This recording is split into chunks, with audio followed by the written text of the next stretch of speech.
তুমি তাকে হাত দিয়ে হলো বাধা দাও।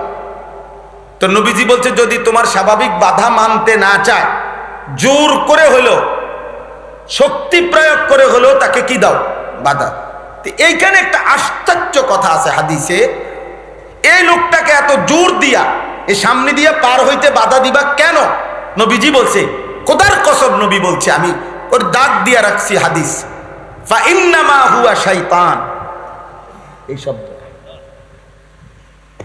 রাসূলুল্লাহ সাল্লাল্লাহু আলাইহি সাল্লাম বলে, এই যে সামনে দিয়ে যে নামাজি ব্যক্তির সামনে দিয়ে যাইতেছে গা, আল্লাহর নবী বলেন এটা শয়তান, এতে শয়তান। ফা ইন্নামা হুয়া শাইতান। তাহলে কোন নামাজি ব্যক্তির সামনে দিয়ে জায়গা যে তারে যদি নবী বলে শয়তান, তো নেশাখোর হইতে কেমন শয়তান? মদখোর, গাঁজাখোর, মোবাইলে উলঙ্গ ছবি দেখে, নর্তকী দেখে এবং সমবয়সীকে নষ্ট চরিত্রহীন বানায় দেয়, ওইটা কেমন শয়তান? ওই শয়তান কেমন শয়তান? যদি সামান্য শুধু নামাজি ব্যক্তির সামনে দিয়ে যাইতেছে, নবী যদি এই মানুষটাকে কি বলে, হিসাবটা বলেন তাই, ফাইন্নামা হুয়া শাইতান, নিশ্চয়ই সে শয়তান। এই লোক শয়তান ছাড়া নামাজি ব্যক্তির সামনে দিয়ে কেউ যাইতে পারে না, নবী যা বুঝাইতে চাইলেন এটা। তাহলে যে নামাজ থেকে বাধাগ্রস্ত করে, টোটাল নামাজ পড়তেই দেয় না। বন্ধু নামের যে শয়তান, ওই বন্ধুকে 4 ঘন্টা 5 ঘন্টা ধরে মোবাইলের আড্ডায়, নারীর আড্ডায়, জুয়ার আড্ডায়, নেশার আড্ডায় আটকায় রাখছে, এটা কত নম্বর শয়তান?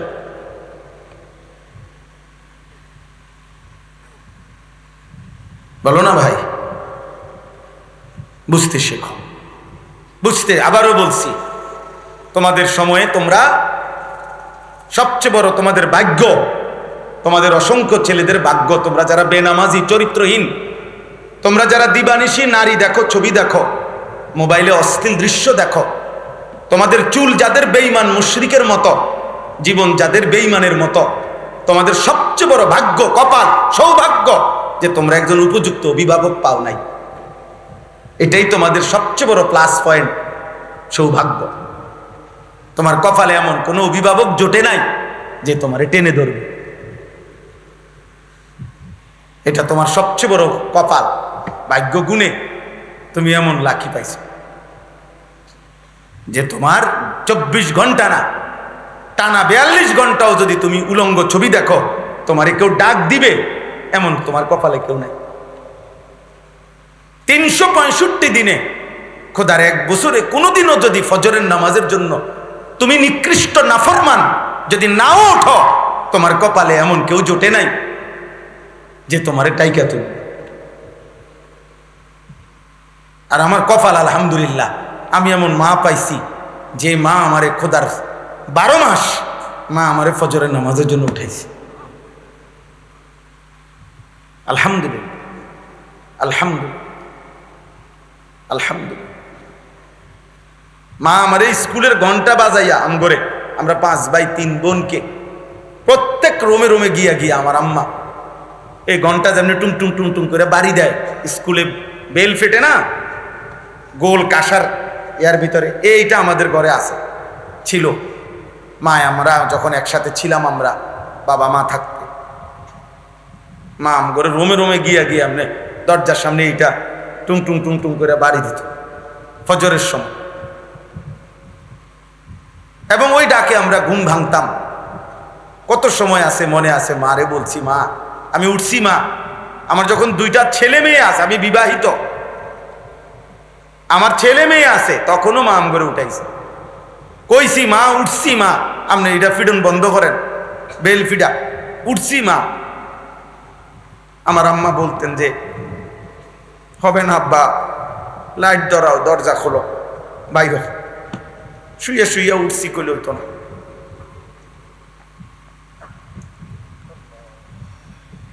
আল্লাহ আমার মাকে মাফ করে দেন।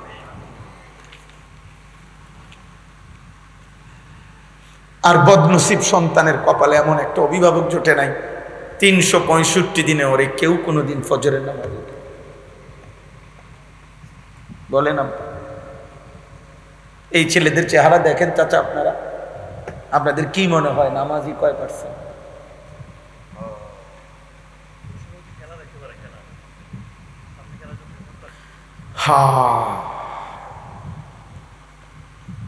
হায় হায় হায়, সামনের খেলা কি? খেলার গেঞ্জি দেখেন না এখন?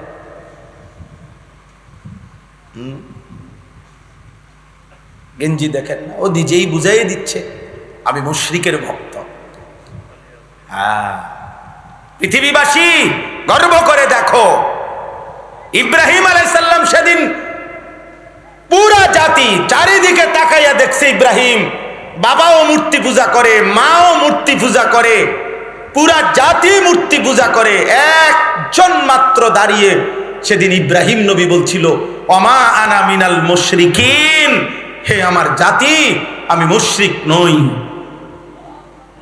अगरचे बुत है जमात की आस्तीनों में, मुझे है हुक्म खुदा ला इलाहा इल्लल्लाह।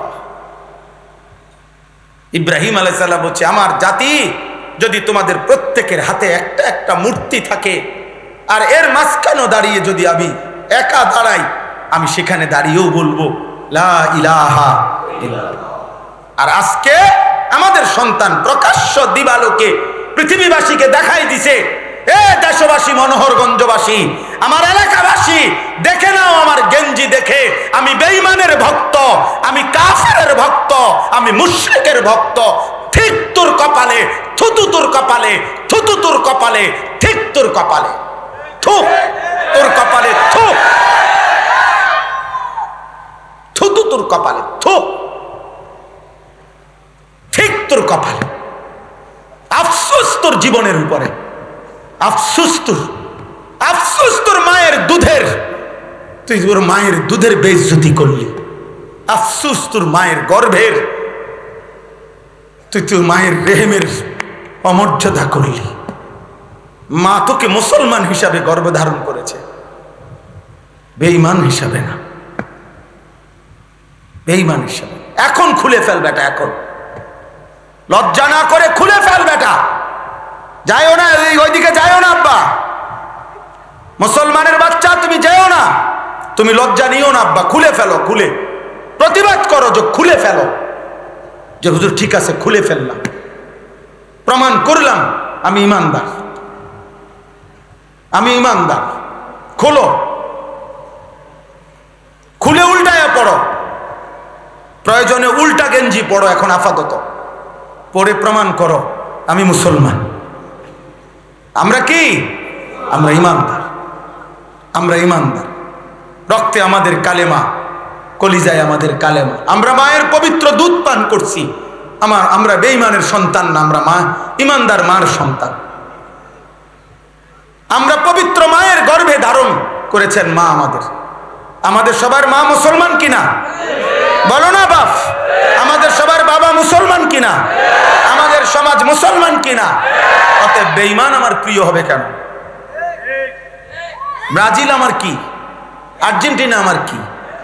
হ্যাঁ বলো ভাই, ব্রাজিলের সাথে আমাদের ন্যূনতম সম্পর্ককে, ধর্মের তো কোনো সম্পর্ক নাই, আমাদের রাষ্ট্রেরও কোনো উল্লেখযোগ্য ব্রাজিল আর্জেন্টিনার সাথে আন্তর্জাতিক কোনো আমদানি রপ্তানিরও গুরুত্বপূর্ণ কোনো সংযোগ আমাদের মাতৃভূমির সাথে নাই। আমি কিল্লে গাই বেঈমান করে লইয়া নাচতাম? বলো ভাইয়া, বলো, ইনসাফ করো, ইনসাফ করো।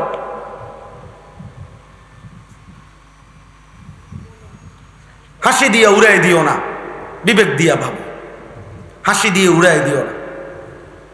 মদিনার নবী সাল্লাল্লাহু আলাইহি সাল্লাম হাসরের ময়দানে জিজ্ঞেস করবে, উম্মত আমি কেন প্রিয় হইতে পারলাম না? আমার পোশাক কেন প্রিয় হইতে পারলো না? আবু বকর সিদ্দিক বলবে, হে আমার নবীর সাহাবী উম্মত, আমরা সাহাবায়ে কেরামের পোশাক কেন প্রিয় হইতে পারলো না? বলেন। হযরত ওসমানের একটা ছোট্ট ঘটনা শুনেন। হযরত ওসমান রাদিয়াল্লাহু তাআলা আনহু নবীজির বিখ্যাত সাহাবী। এই সাহাবী হুদাইবিয়ার সন্ধির সময় মদিনায় নবীজি হিজরতের ৬ষ্ঠ বছর মক্কার কাফেরদের সাথে নবীজি মদিনার থেকে উমরা করতে গেছিলেন ১৪০০ সাহাবী নিয়ে। পথিমধ্যে মক্কায় ঢুকবার আগে বাধাগ্রস্ত হয়েছিলেন, মক্কাবাসী কাফেররা ঢুকতে দেয় নাই। পরে দীর্ঘ লম্বা সময় আলাপ আলোচনার পরে তাদের সাথে চুক্তি হয়েছিল একটা ১০ বছর মেয়াদি, এইটারে কয় হুদাইবিয়ার সন্ধি। কি বলে? এই বিষয়টা নিয়ে কথা বলার জন্য নবীজির পক্ষ থেকে যিনি দূত প্রতিনিধি হিসাবে গেছিলেন মক্কার কাফেরদের কাছে, উনি হচ্ছেন উসমান, হযরতে উসমান। তো যখন ওই মক্কাবাসী কাফেরদের সামনে যখন যাইতেছে, তখন তিনি ওনার একজন চাচাতো ভাই আবান ইবনে সাঈদ, উনি তখনও কালেমা পড়ে নাই, ওই উসমানের আপন চাচাতো ভাই।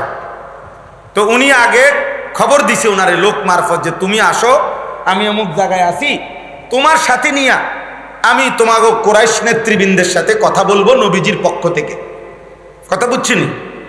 তো মনে করেন বাজারে দাঁড়ায় আছে, এখানে আসবে আর কি। তো ওই উসমান রাদিয়াল্লাহু তাআলা আনহুর চাচাতো ভাই আবান ইবনে সাঈদ সে আগাইয়া গেছে উসমানকে আনার জন্য কথা বলার। তো যখন আগাইয়া নিতে আসছে ওইখানে, তখন এই উসমান রাদিয়াল্লাহু তাআলা আনহুর শরীরের দিকে সে তাকাইছে, ওই চাচাতো ভাই তাকাইয়া দেখছে হযরত উসমানের লুঙ্গি পরনে টাকনুর উপরে।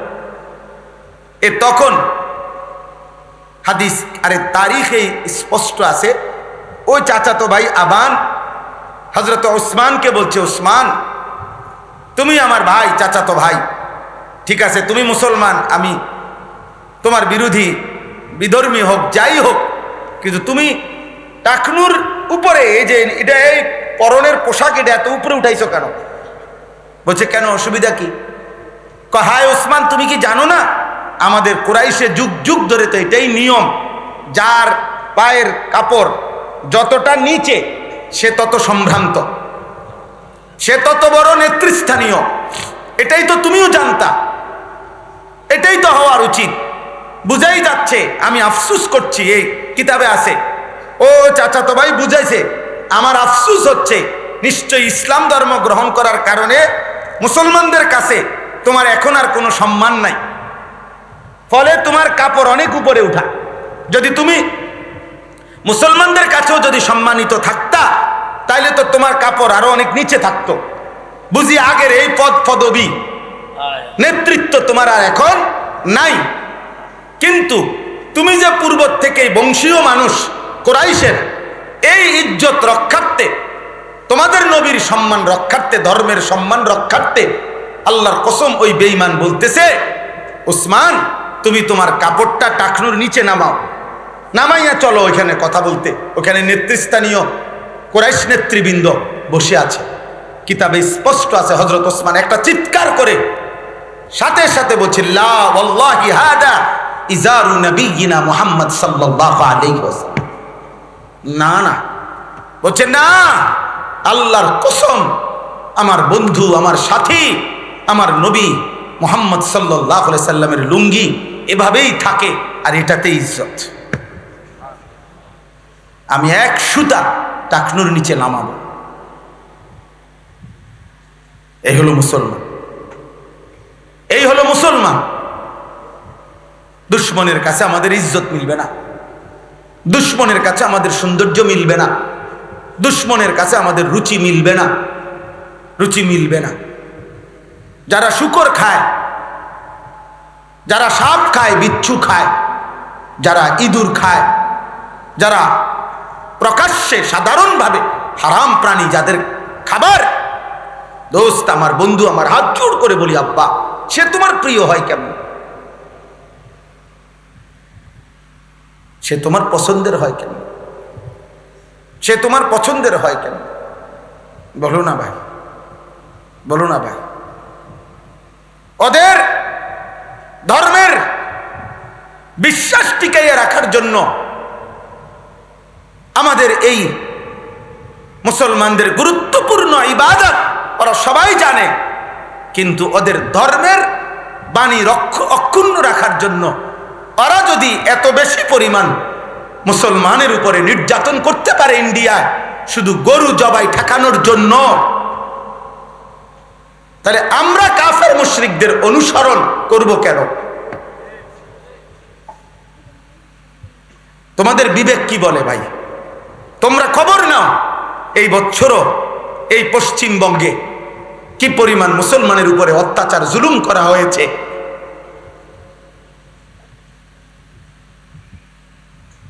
অথচ যদি কেউ উদার অসাম্প্রদায়িক একথা প্রচার করে তাহলে তো কমপক্ষে প্রত্যেককে তার নিজ ধর্ম পালনের স্বাধীনতাটুকু দেওয়া, এটা তো যেই কোনো পৃথিবীতে বিবেকের দাবি, ইনসাফের দাবি।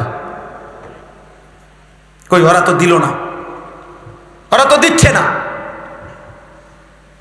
এই জন্য দোস্ত, সমস্ত কাফের বেঈমান তারা তাদের নিজ ধর্মের বিধিবিধান, এমনকি পোশাক, এমনকি তাদের গবাদি পশু চতুষ্পদ জন্তুর ব্যাপারে তারা যে পরিমাণ মজবুত, তুমি তোমার নিজের দেহ ঈমান আমলের ব্যাপারে তার শিকি পরিমাণ মজবুতি তোমার নাই।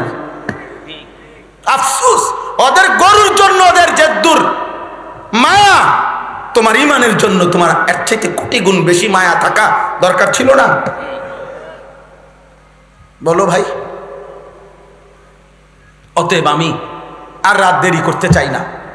আমি সমস্ত ছেলেকে অনুরোধ করছি, তোমরা মহব্বত করে আসছো, আমরা এটা বুঝি আব্বা, কোনো সন্দেহ নাই। আমি তোমাদেরকে তাড়াইয়া দিচ্ছি না। এই মনোহরগঞ্জের গলিতে গলিতে আমি মাহফিলে আসছি। মনোহরগঞ্জ আমারই, আমরা এই এলাকারই মানুষ, আমরা লাকসামেরই মানুষ। আমার বাড়ি নাঙ্গলকোট, সবাই জানে এটা। মনোহরগঞ্জ বলেন, লাকসাম বলেন, নাঙ্গলকোট বলেন, আমরা এক জায়গার মানুষ কিনা? কথা বলেন না কেন? হ্যাঁ। আর মনোহরগঞ্জকে আমি কমপক্ষে আজ থেকে 15 বছর আগে, 20-15 বছর হবে ন্যূনতম, যে মনোহরগঞ্জের মাটি আমি আলাদাভাবে বলছিলাম, আমি বলছিলাম বাংলাদেশে এই কথাটা, যে মনোহরগঞ্জের মাটি বুয়েটে আলাদা সয়েল টেস্ট করা উচিত, যে এই মাটি কেমন মাটি, যে মাটিতে এত বেশি পরিমাণ জগৎ বিখ্যাত শ্রেষ্ঠ বুজুর্গ আলেমে দ্বীন এত বেশি পরিমাণ কেমনে তৈরি হয়েছে, এটা টেস্ট করা উচিত। মাটি যে মাটিতে আব্দুল মালেক তৈরি হয়েছে, ওই মাটি আরেকবার বুয়েটে চেক করা উচিত। যে মাটিতে আল্লামা মুফতি দেলাওয়ার হুসাইন তৈরি হয়েছে, সে মাটি বুয়েটে টেস্ট করা উচিত। যে মাটিতে আল্লামা নূর হোসেন কাসিমির মতো সিংহ শার্দুল রাহমাতুল্লাহ আলাই তৈরি হয়েছে, সে মাটি আরেকবার চেক করা উচিত। আল্লামা মুস্তফা আল হুসাইন, আরো কত নাম বলবে, কত নাম। এখন যারা আছেন এমন তো অসংখ্য আলেমে দ্বীন। আমার মনে আছে হুজুর নিজে, আমরা এরকম পাশে বসা, আল্লামা নূর হোসেন কাসিমি রাহমাতুল্লাহ আলাই কুমিল্লা, আমাদের আল্লামা মুফতি শামসুল ইসলাম জিলানী সাহেব হুজুরের মাদ্রাসায় বসে ওলামাদের মজলিসে আম করে বলতেছিলেন, আজও মনে আছে সেই চেহারা। বলতেছিলেন যে ওলামায়ে কেরামকে শোনেন, নূহ আলাইহিস সালামের হায়াত নিয়ে আসেন নাই, সময় খুব কম, হায়াত কম, বেশি কাজ করেন, বেশি করেন, আরো করেন। নূহ আলাইহিস সালামের হায়াত নিয়ে আমরা আসি নাই, বলছে আমাদেরকে যে আরো মেহনত করেন, জোরদার মেহনত করেন। আমার সে কথা আজও মনে আছে। আমি অসংখ্য অগণিত ওলামাদের মজলিসে আমি এই কথা মনে করাইছি, যে এই কথা হুজুরের, যে নূহ আলাইহিস সালামের হায়াত নিয়ে আসেন নাই, সময় কম, আমাদের হায়াত কম না আমরা। চলো ভাই, আমি অনুরোধ করি, এতগুলো ছেলে তোমরা একত্র হইছ, কিন্তু তোমাদের অধিকাংশ ছেলের চেহারায় নামাজের চিহ্ন নাই। আফসুস আব্বা, এটা তোমরা চেহারা ঢাকতে পারতা না। বেনামাজির চেহারা আড়াল করা যায় না আব্বা। তোমরা অধিকাংশ ছেলেই মোবাইলে আসক্ত। মোবাইলে যে আসক্ত, এটার অর্থই হলো সে নারীতে আসক্ত। এটাই স্পষ্ট বক্তব্য। আর নাই তো কেউ প্রতিবাদ করার সাহস থাকলে প্রতিবাদ করতে পারো। আমি ইনশাল্লাহ যথাযথ প্রমাণ তোমার জিন্দিগির উপরে আমি বাইর করে দেব, আমি খোঁজ নিয়ে দেব। যে মোবাইলে আসক্ত, বড় মোবাইল, এক হলো প্রয়োজনের ব্যবহার, আরেক হলো আসক্ত, এক কথা না। প্রয়োজনে কারো যদি 8 ঘন্টা অফিসের ডিউটি তার বড় মোবাইলের মধ্যে করুক, কোনো অসুবিধা নেই, সে আসক্ত না, সে ব্যবহার করছে প্রয়োজন। কেউ যদি 12 ঘন্টা টানা এটার দ্বারা তার উপার্জনের, পড়ালেখার, কর্মের, ব্যবসার কোনো কাজ করে বড় মোবাইল দিয়া, এটা আসক্ত না, এটা হলো তার ব্যবহার, প্রয়োজন। বোঝেন নাই কথাটা? কিন্তু রাত নাই, দিন নাই, কোনো কারণ ছাড়া তোমরা যারা দিবানিশি, প্রত্যেকটা ছেলে 12, 14 বছর, 16 বছরের, 18, 20 বছরের, তোমাদের যাদের জীবনের চেষ্টা একটাই, যে কোনো মূল্যে একটি মোবাইল সাথে রাখা এবং এটা সারাক্ষণ টিপতে থাকা, দেখতে থাকা, এর একটাই কারণ, তোমরা নারীতে আসক্ত। প্রিয় ভাই, লজ্জা নিও না, এটাই সত্য। নারীতে আসক্ত, নারীতে আসক্ত। আর নারীতে যে আসক্ত, তার পরিণতি এটাই, সে প্রতি মুহূর্তে কোনো না কোনো ভাবে জিনা, ব্যভিচার, নারীর সাথে হারাম অপকর্মের সুযোগ তালাশ করে, কখনো খুঁজে পায়, কখনো পায় না।